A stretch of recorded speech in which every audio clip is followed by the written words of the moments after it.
Rame beredar rekaman memperlihatkan aksi pasukan kelompok penyerang Rusia saat membakar benteng parit tentara Ukraina.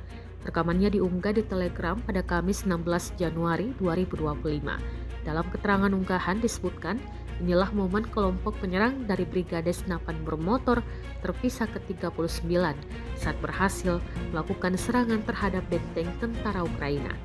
Prajurit Rusia awalnya menyiram parit tentara Ukraina dengan bensin dan menggunakan drone FPV dengan campuran pembakar dan berakhir meledakkan ruang galian melalui pipa ventilasi.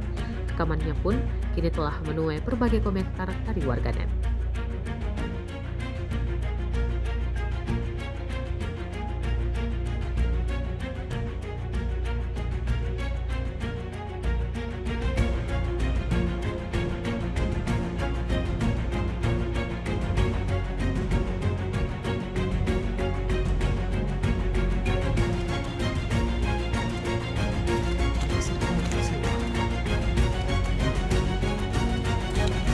Голову не прорвали тут.